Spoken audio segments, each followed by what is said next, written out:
From Courtside the Virtual Hardwood, it's the NLSC Podcast, a weekly show for basketball gamers and hardcore hoopheads. Andrew with you once again, joined as always by my co-host Derek, aka D3. Derek, the PlayStation 4 and Xbox One gen, aka the 8th generation of consoles, saw some great releases for NBA 2K. But how do they all rank? We have some thoughts on that, so please, tip us off.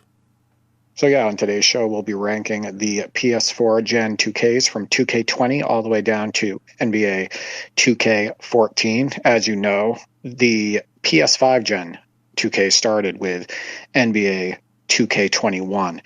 And this show will be a little shorter than the normal show because I caught a bug this weekend, Andrew, and I haven't been feeling so hot. But you know what? I wanted to get a show out there. I love talking hoops. And yeah, here we are.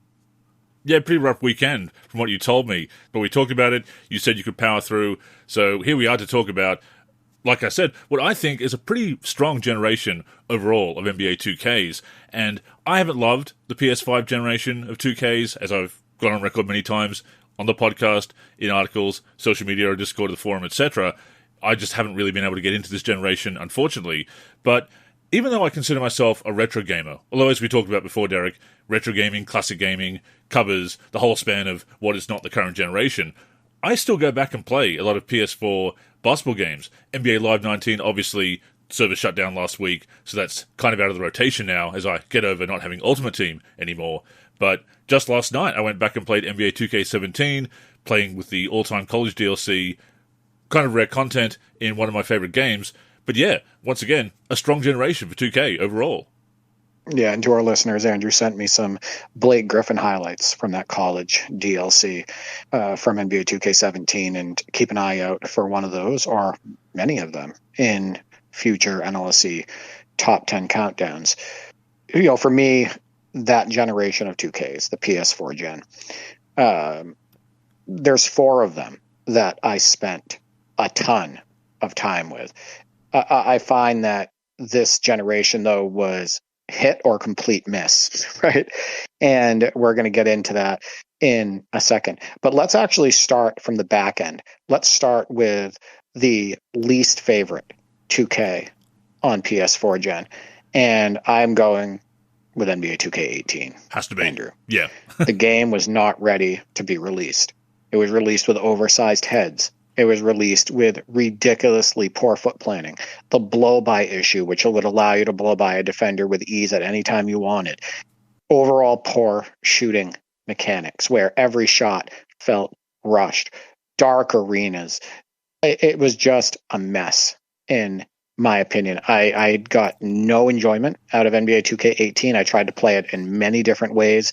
I tried to play it co-op. I tried to play it head-to-head with another human. I tried to play against the CPU. We just couldn't get any enjoyment out of this game. I feel like the gameplay is heavily flawed. I feel like I stated again, it was a rushed release. It wasn't ready yet. And yeah, no patches improved it during the game cycle. Yeah, no saving that game. I gave up on it pretty early on in its release cycle, ended up going to Live 18 and not regretting it. In fact, Live 18 I've gone back to in the years since, until the server shut down and I lost Ultimate Team and all the legends, of course. But Live 18 is a game I'll go back to even without that. 2K18, not so much. We had a game over Parsec, a co-op game, that wasn't too bad. I remember having fun with it. I mean, that maybe because we were riffing on the game and we had a couple of good highlights, so that always makes it a worthwhile session. We always have fun when we play together, but I don't think it really changed my overall opinion on the game. It didn't really shift the needle that much. From the time I played it, just something feeling off with that new motion system. You know, shooting in the paint. I remember putting up some layups when we were shooting around in our Pro-Am practice arena, NLSC Thrillho, and thinking, something feels really off.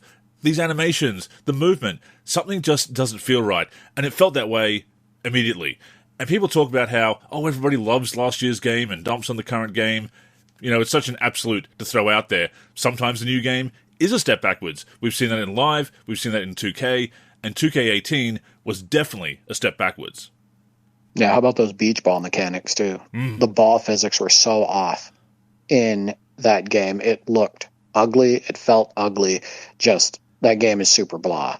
to me. Also want to point out that it doesn't matter how good the depth is in a video game if it doesn't play well.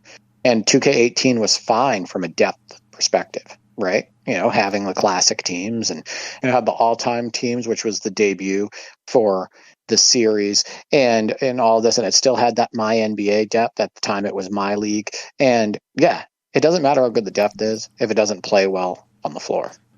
And of course, that was also the year they brought in the neighborhood to My Career. So that brought in that MMORPG aspect to the mode more than ever.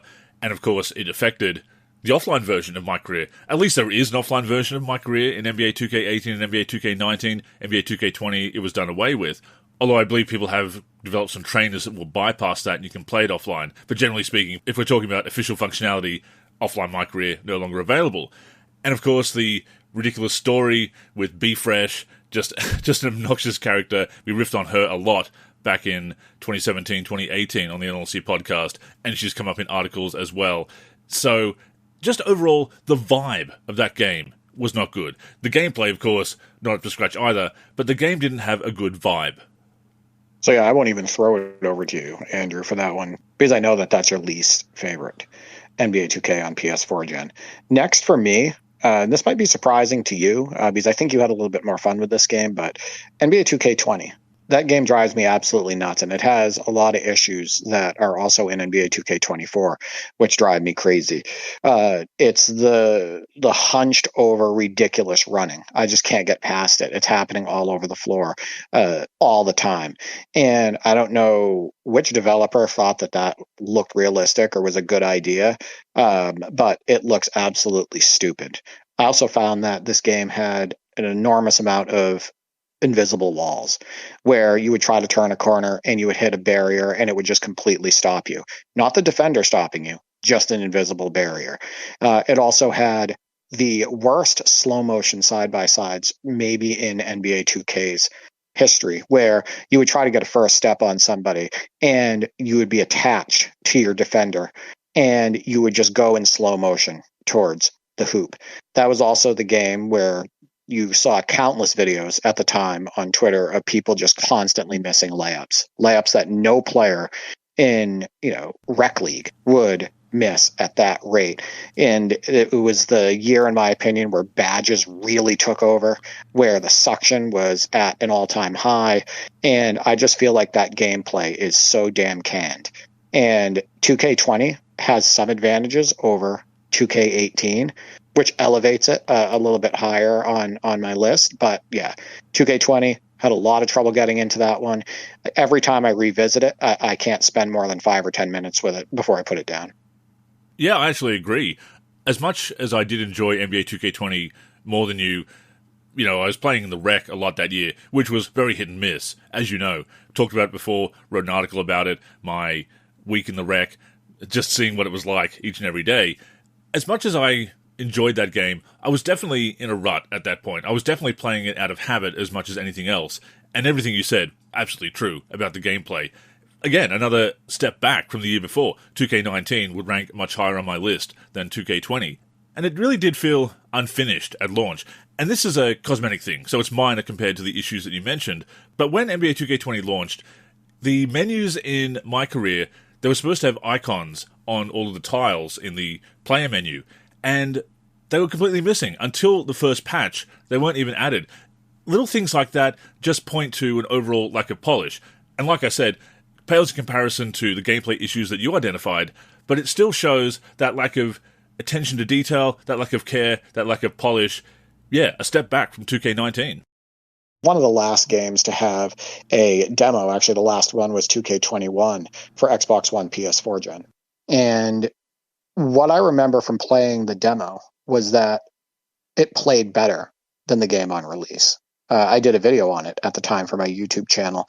And it felt like on release, similar to what happened to NBA Live 19 for me, but it felt like on release, the gameplay went backwards from the demo. And not that I thought that the demo was this unbelievable achievement, that the game was going to be second to none and that it was the greatest 2K of all time, but it was moving better. It didn't feel like it was as canned. It felt like the action was more free flowing, and I didn't feel that on release. And I think that sometimes maybe these devs mess with things too much.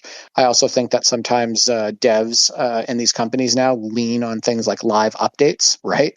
And patches and all of that instead of trying to get it right the first time. There's a whole host of reasons that could cause that issue. But I did feel like the demo played a little bit better for 2K20.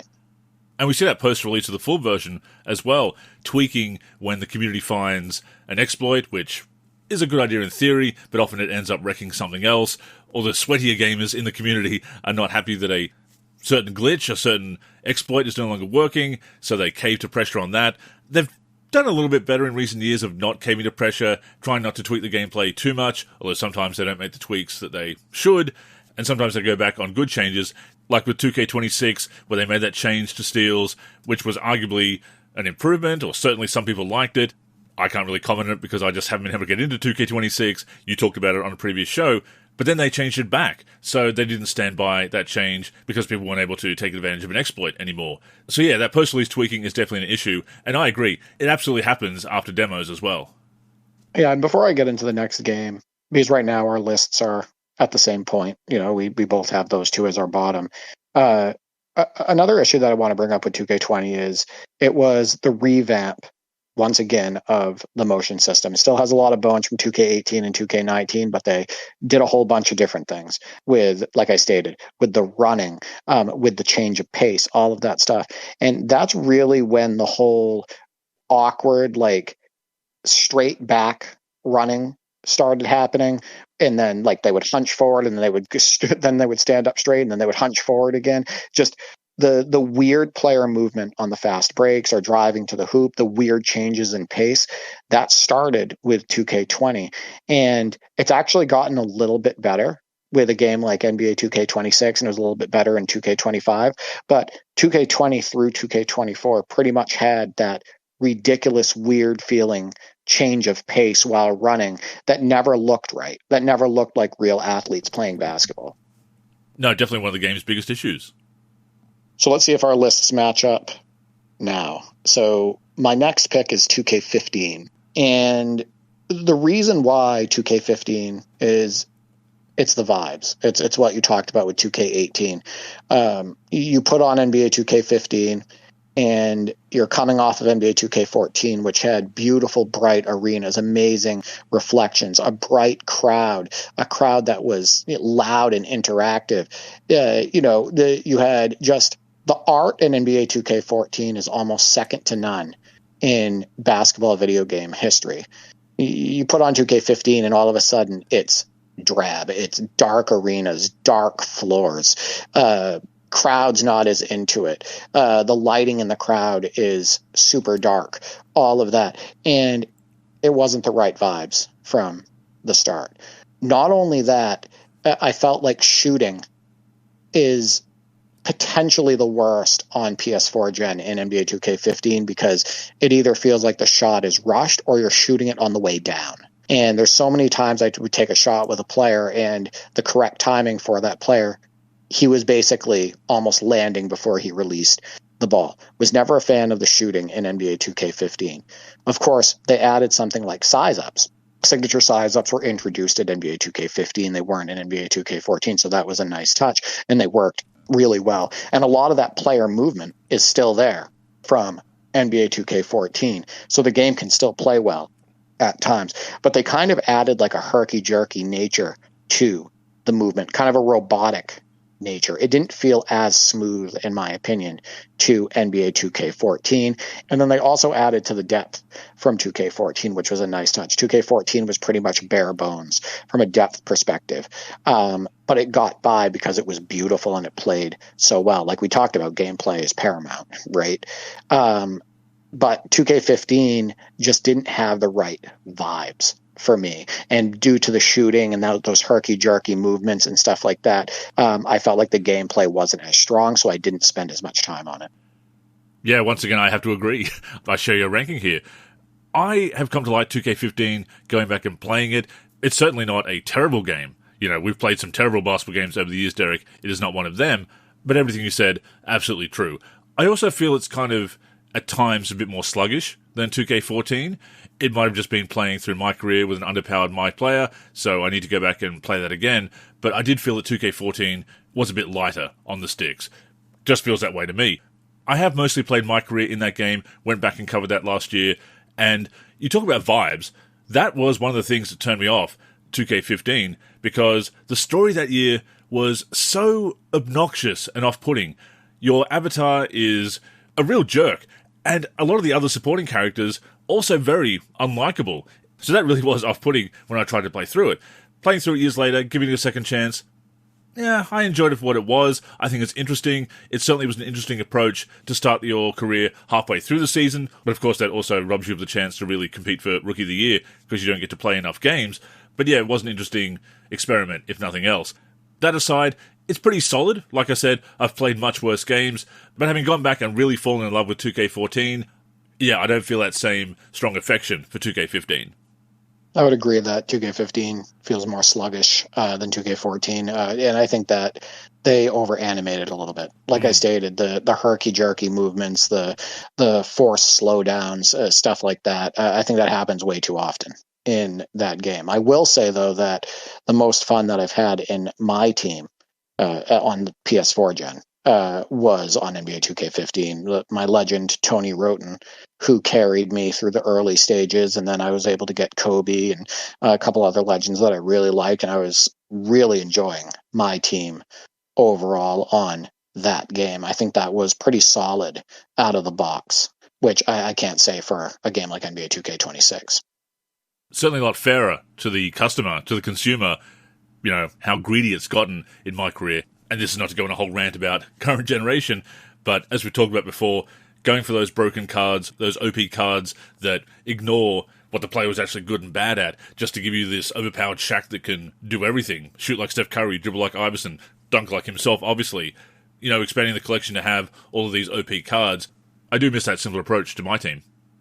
So the next game on my list is NBA 2K19. And I was playing this game early on. I was super frustrated with it. I don't think the game plays that well with default sliders.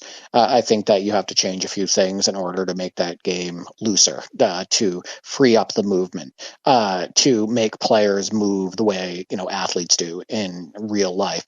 But once I adjusted the sliders, we were having a blast with it, to the point where I put in hundreds and hundreds, actually thousands of hours probably, modding that game. That was part of the appeal, by the way, with 2K19, you know, coming from a PC user, is on PS4 gen, that was the first NBA 2K that was easily moddable. We had all of the tools. We had NBA 2K tools for it. You know, making cyber faces felt like it was easier. You know, being able to edit pretty much everything and mod anything with that game was so much easier than any of the other 2Ks on PS4 gen. And so that obviously added to my hours into the game. But from a gameplay perspective, I thought they improved a lot over NBA 2K18. I felt like the shooting improved. The beach ball mechanics with the ball were gone. The heads on the players were their normal size, Andrew. There were no oversized heads in the game. They improved the lighting. It looks better. It looks great for retro gaming. I think that game possibly looks the best for retro rosters. I think that game probably looks the best when playing, you know, rosters for early 2000s, 90s, 80s, 70s, etc. I just think it looks awesome. I think that they made a lot of presentation touch-ups that just blew me away. I think the textures look great. I think when you go to the line and they zoom in on the player, I think it might look the best out of any game in 2K history. I love some of the features, like being able to do your spin dunks, being able to do jump stop dunks, stuff like that, that was either impossible to do or incredibly rare in any of the other games. In fact, I think that may have been the only game where you could do those viably at that point. And then obviously in 2K20 you could do that as well. But I felt like overall it was just a monster improvement over 2K18. And yeah, thousands of hours spent on that game with my brothers, and we enjoy it. Yeah, I'm actually a big fan of 2K19 as well. I would actually rank it one higher. So this is the first point in our rankings where we differ, but I certainly see what you're saying. out of the box, it does have those issues. I was playing My Career mostly in 2K19, so I wasn't able to change the sliders anyway, so I just grew accustomed to the default gameplay tuning. And to that point, I did play 2.5 seasons, or 2 and a little bit seasons of My Career, got to the Hall of Fame for the first time, so that game is always going to be very nostalgic to me for that reason. I agree that it's great at facilitating retro rosters on PC. They've been a blast to play with. Zero 33's rosters that you have obviously worked on as well. We've had some great Parsec sessions with 2K19, with those custom sliders, with those retro rosters. Yeah, 2K19, I would rank it one higher personally, but I also see where you're coming from. Before we go on, a reminder that the NLSC Podcast comes out every week on the NLSC, me-live.com, as well as our YouTube channel. We're also on Spotify, Apple Podcasts, and other podcast apps. If you're listening on any of those apps, we'd greatly appreciate a review. To keep up with the show and everything we're doing with basketball gaming in general, connect with us on social media. On Twitter and Facebook, we are the NLSC. We also have an Instagram, NLSC Basketball, and on YouTube, we're youtube.com/NBA Live Series Center. Once again, visit us at nba-live.com, where in addition to the podcast, you'll also find all of our original content, as well as our forum and modding community.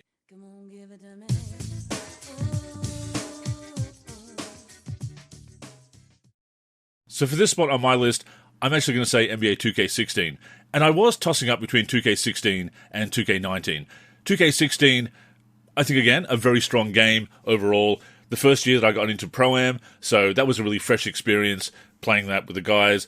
That led into a huge year for 2K Pro-Am with NLSC Thrillho in 2K17, but got the first taste in 2K16, didn't have all the stats tracking, had a different approach to how the squads were handled. Basically, everybody could create a squad, so we had multiple NLSC squads going. They did improve the squad and stat tracking features in 2K17.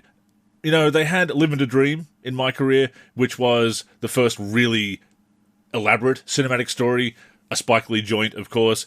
You know, I appreciate the production values, but at the same time, really locking your character, Frequency Vibrations, hell of a nickname, Derek, into a backstory that was very rigid. If your player didn't look like the character that Spike Lee envisioned, really stood out like a sore thumb. And if you played that My Career, you know what I'm talking about. I do like the gameplay a little bit more than 2K15, but again, a game that I've probably spent more time with online and in My Career. And as we've talked about before, Derek, the modes that you choose to play really do influence how you see the game, because you do have to put up with the default tuning in modes like My Team or My Career.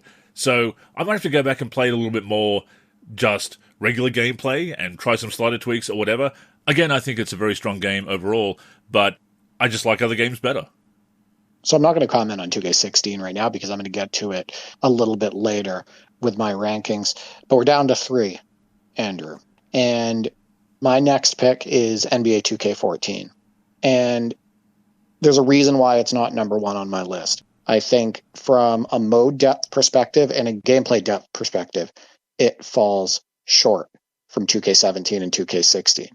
No signature size ups, no drop step dunking, no spin dunking, no jump stop dunking. Just the gameplay is basically, you know, from a depth perspective, just what it is on the PS3 and Xbox 360. And that's not a bad thing because that gameplay is absolutely amazing. It is timeless and it can play so awesome, but it doesn't have the depth of those 2 other games, which I'm going to get into the further we get into our rankings. I think that the arenas are gorgeous. I think that the floors look amazing. I think from a graphics perspective, a detail perspective, it's probably the best in basketball video game history. The jersey movement, just the way everything looks, right?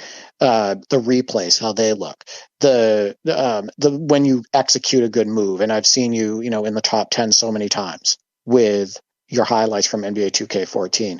When you get that first step and you're going through the lane, there's no weird jerky movement. And you head to the hoop and you take off and you throw it down.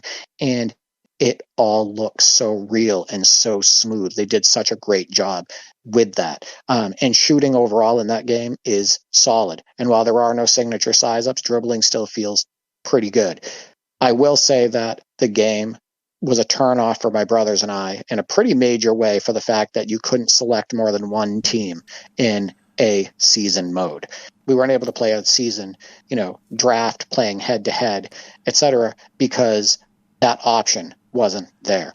Super bare bones menu, super bare bones depth, that ranks it a little bit lower for me. Absolutely makes sense. And I do love 2K14. I do rank it a little bit higher, as I'll get into shortly. But you're absolutely right. The depth is a big knock on that game. And not to compare it too directly to NBA Live 06 for Xbox 360, because 2K14 is a far superior game, a far deeper game than NBA Live 06 for Xbox 360. But it was a similar kind of new-gen launch that left too much in the previous generation. Key staples of the genre, like you said, really poorly designed menus. I've gotten used to them. I kind of like them aesthetically, but they definitely have issues.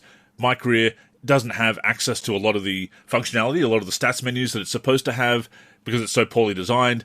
The fact that the way they designed the back end made it impossible to have more than 5 save files, that was definitely a drawback.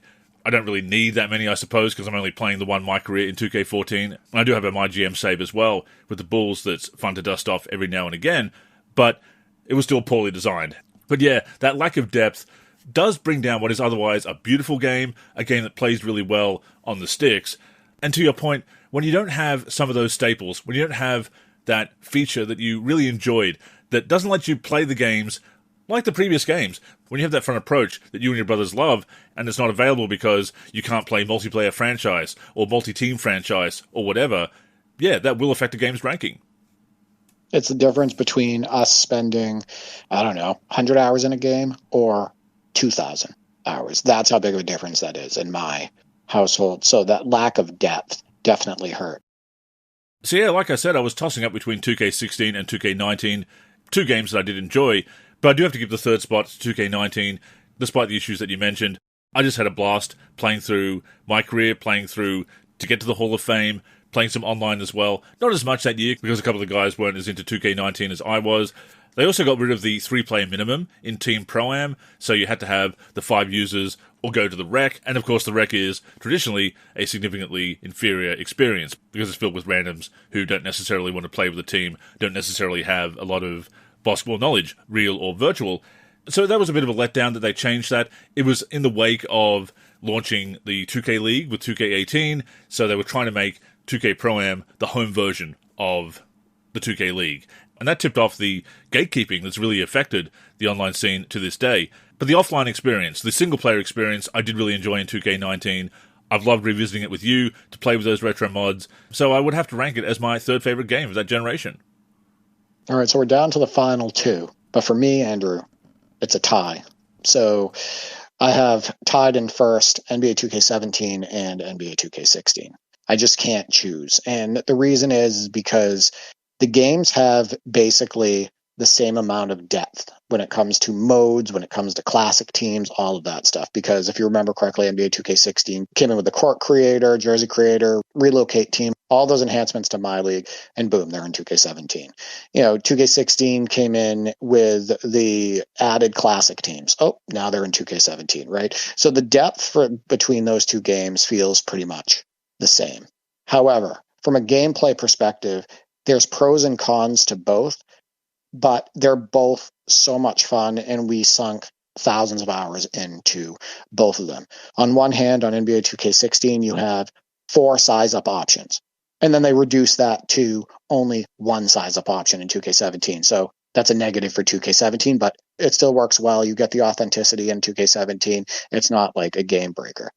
On NBA 2K17, I feel like dribbling feels a little bit better and movement is more free flowing. I feel like the players glitch less. I feel like there's not as much herky-jerky movement. I feel like on PS4 gen, the players move the best and feel the best overall in NBA 2K17. However, it has the issue of brick wall defense, which can drive you nuts, where you feel like you execute a good move, you're about to get by your guy, and boom, you hit that brick wall. Your defender isn't even playing in the right position, but you can't get by him because you're just stopped by that brick wall. And on NBA 2K16, there isn't as much of that. You can actually get that first step get downhill, etc. So that's a pro for 2K16. Both games have great post games, drop step dunking. I actually think the post game is actually slightly stronger in NBA 2K17. I think NBA 2K17 has the advantage from a shooting perspective. I think you would agree. We've talked about this before. From a shooting perspective, 2K17 might be the best in NBA 2K history as far as straight up and down shooting, as far as right stick shooting, as far as fadeaways, etc. I think the shooting makes more sense on 2K17 than 2K16, so there's a pro for 2K17. So it was really hard for me to choose between those two on which one that I could rank higher. But from a depth perspective, both gameplay and mode-wise, I think that they're just at the top for PS4 Gen 2Ks. Yeah, when you put it like that, they're definitely hard to separate. Like I said, I might need to spend a bit more time with 2K16 just playing it outside of my career, which I'm quite happy to do, to go back and play games in a different way than I experienced them the first time around. So I definitely see the benefits. It ranks a bit lower on my list, simply because I spent more time with other games, have a bit more nostalgia, a bit more fondness for them from playing them a bit more back in the day. But no, I definitely see a reasoning for 2K16 being up there with 2K17 and being a toss-up. I also want to point out, and you'll definitely agree with this, the steal system on NBA 2K17 is excellent. Yeah. And it is superior to NBA 2K16, so that's another advantage. I think overall playing defense in NBA 2K17 feels a little bit more rewarding and realistic at times than in NBA 2K16. However, 2K16 still has strong defensive mechanics as well. It doesn't have as many strong steal animations or as many strong block animations, in my opinion, as NBA 2K17. So I'm going to give the slight edge on defense to NBA 2K17. And I have to echo your thoughts about shooting as well. Probably my favorite implementation, in fact, there's no probably about it, definitely my favorite implementation of right stick shooting, of right stick shot aiming, I should say. Yeah, that worked out so well. Straight down to perfectly aim the shot. Even if you don't get the green, it's going to have a really good chance because it's well aimed. Pushing up on the stick to take the bank shot. Yeah, just really intuitive. Worked so well. Yeah, I love shooting in 2K17. And like you said, brilliant steal mechanics. Yeah, I would say right stick usage in general feels better overall around the basket and doing stuff on 2K17 than 2K16 as well. You know what really puts NBA 2K17 in question as far as being number one is it's that damn brick wall defense. Yeah. Every time I revisit the game, that's the thing that bothers me the most, especially because we play on the higher difficulty levels where you notice it more. We're playing on Hall of Fame, right? And, you know, what ends up happening is it feels like you can execute a perfect move, you know, whether it be a double crossover or, you know, behind the back into a crossover or a spin move and all of that stuff. And it's like, man, that's got to shake the guy, right? And you look like you're able to get by him and you just hit a brick wall and it just completely stops you. And it gets deflating at times. I will say this, if NBA 2K17 didn't have the brick wall defense issue, it would be without a doubt, in my opinion, number one on PS4 Gen. But at times I just can't get past that. So that's why I'm calling it a tie. And there's also the issue with long passes as well. Too many turnovers. And that was a tuning decision based on the online scene because a lot of people were cherry picking in 2K Pro-Am and other modes, so they reduced the effectiveness of long passes. Way too many of them flying out of bounds. Yeah, that's one advancement that I actually like in games like 2K25 and 2K26 and whatnot. You can make those passes like real NBA players do, right? You can get that rebound and you can, you know, throw it down the floor. And if your player is 30 to 40 feet out, you can still make that pass as opposed to it unnaturally sailing over their heads or being thrown way out of bounds, etc. So my top two, 2K14 and 2K17. As you can probably guess, Derek, this is a really, really hard choice for me. But before I give my ranking, I wanted to throw it over to you to guess, because you know me well, you know that I've loved 2K14 and 2K17, sent you highlights from both. What do you think my ranking is? I think 2K17 is number one, and for a few reasons. One, NLSC Thrill. It's the online game that you played the most with your buddies, and you have really, really strong memories of that, and the gameplay was so solid, and I remember seeing some of your highlights and putting some of them in the NLSC top 10. You also glow about the game every single time that we talk about it. In fact, like I stated, you just sent me highlights from that game, Blake Griffin.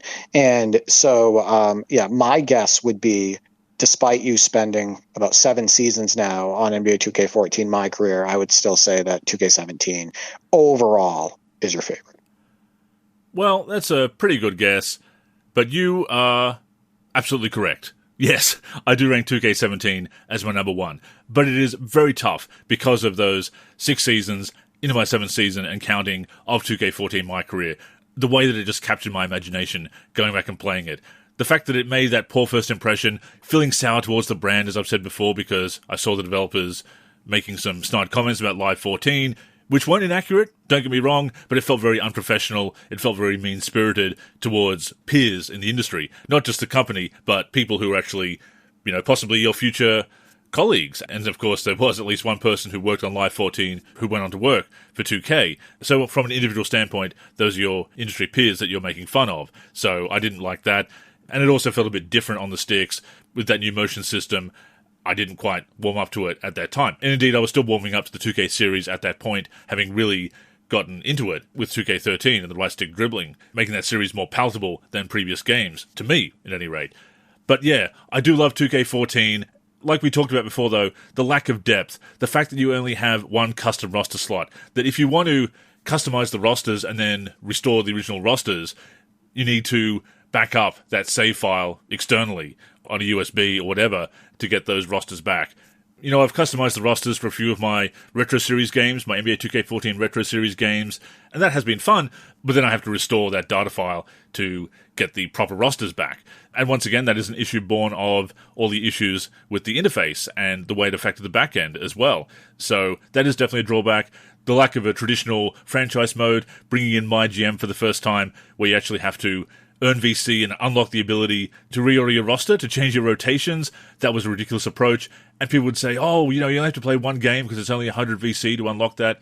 Yes, it's not difficult. Yes, it's not expensive. You don't have to pay. And indeed, that would be a huge drawback these days because you can't buy VC in that game, which I wouldn't normally say that's a drawback, Derek, but putting content behind a VC paywall really does hurt when the servers go down. And that's another issue with 2K14 actually, is you can't unlock the players in Blacktop because you had to unlock them with VC. You can't earn VC outside of the offline VC in offline My GM and offline My Career. So yeah, you can't use players like Michael Jordan in Blacktop on PS4 or Xbox One these days. So there are drawbacks like that.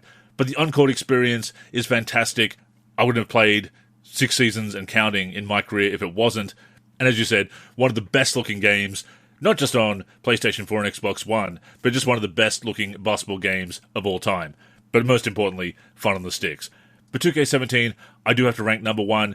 Again, despite some of the issues that we've outlined, a fantastic on-court experience, so many memories playing 500 games of 2K Pro-Am with NLSC Thrill-Ho. It had a great build system in My Career. Didn't have all of the metagaming that has ruined, in my opinion, My Career these days, especially the online scene. You couldn't create a player that was not viable online and offline, not fun online and offline. So that is a way that My Career has really taken a step back. Sometimes giving us more control allows us to really screw up the game. And of course, because they're tied to recurrent revenue mechanics, that is a real problem. But 2K17 didn't have that. Great story in My Career. I've also gone back and played so many games of traditional gameplay. You've got the Dream Team, although that is very easily lost, unfortunately, because of the way it was unlocked. You've got the all-time college DLC, which I've been having fun with the last couple of days. And 2K14 and 2K17, Derek, one of the reasons that they're 1 and 2 on my list, those are the 2 games that I've had the most fun throwing alley-oops in. It is a blast throwing lobs in 2K14 and 2K17. So yeah, when you have that much fun on the virtual hardwood, those games are going to rank up there. The ability to make great highlights is important, right? And if it can be executed organically and it makes sense on the virtual hardwood, all the better. I want to point out that 2K17 is, in my opinion, the last true 2K before all the BS set in. Agreed. Right? It's the last 2K that was, mostly fair to the gamer. It was the last 2K where the action didn't feel so over the top canned. It was the last 2K where, badges didn't completely dominate, etc. I also think that it being the last 2K of that motion system, before they switched it in 2K18, made the movement peak overall, the feel of the player and things like you said, even things like alley-oops, things like running the floor, things like the pace of your player, the way dribbling feels, all of that stuff. I think that was the peak of that motion system, and that's why it's tied for first on my list as well. But yeah, it was before all the BS set in, and it was probably the last time you could feel really good about a 2K release where you didn't feel like you were kind of getting screwed. Absolutely. I won't say it's all been downhill from here, but I don't think any game has hit quite the same as 2K17 for me since then. And we talked about before, the great shooting mechanics. I don't think any game has done right-stick shot aiming better. Would it still work today? Would people still like it in the online scene? I don't know. A lot of the hardcore online gamers have some very weird ideas, I think, about what makes a great basketball video game. But nevertheless, I enjoyed the shooting in 2K17. Like you say, the steal mechanics, just the ability to create highlights, the feel of the game. Yes, like every game, it does have its annoying moments, the brick wall defense, the long passes, too many of them going out of bounds. But I've created so many highlights and fun memories with both of those games. 2K14, I think, also built really well on the right-stick controls that were introduced in 2K13. Again, feels really satisfying pulling off dribbling moves in that game, whether you're playing the traditional gameplay or locked to a point guard, as I am in my career. But yeah, 2K17, with those extra modes, with that extra content, I just have to give it the nod over 2K14. So let's recap our rankings. Number 1 was a tie for me. Between 2K17 and 2K16. Number 2 was 2K14. Number 3 was 2K19. Number 4 was 2K15. Number 5 was 2K20. And number 6, 2K18. And for me, ranking at number 1 was NBA 2K17, followed by NBA 2K14, fairly close behind at number 2. Then NBA 2K19 at 3rd, NBA 2K16 at 4th, NBA 2K15 at 5th, NBA 2K20 at 6th, and then in last place at 7th, NBA 2K18. But Derek, even though we were kind of disappointed by the games that ranked lower on our list, it is because of the high standard that 2K established during the 7th generation and continued into the 8th generation, having some really strong releases like the ones at the top of our list. Overall, a strong generation in my mind. But I do agree with what you said earlier. The hits really hit, and the misses are really wide of the mark.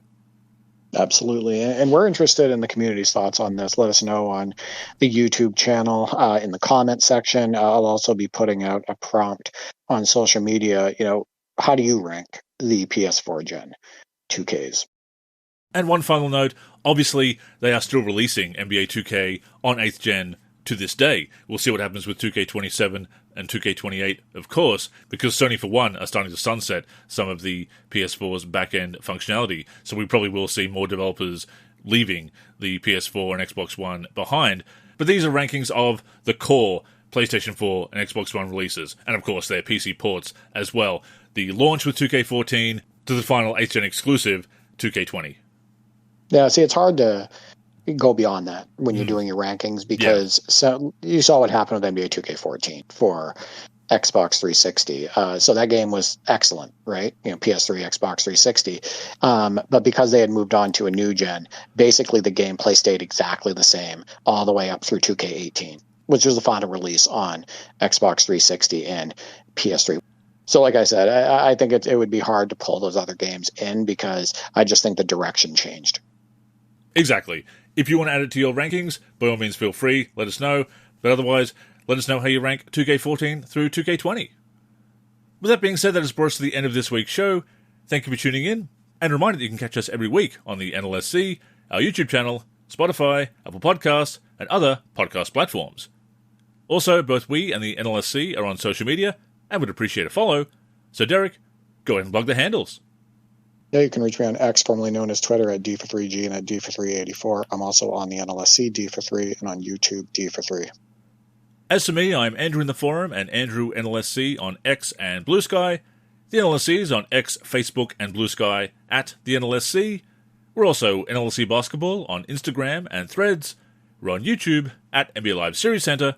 And of course, keep a look to the NLSC itself, nba-live.com, for all things basketball gaming. So, thank you again for tuning in, and until next time, I'm Andrew. And I'm Derek. Go get buckets, everyone.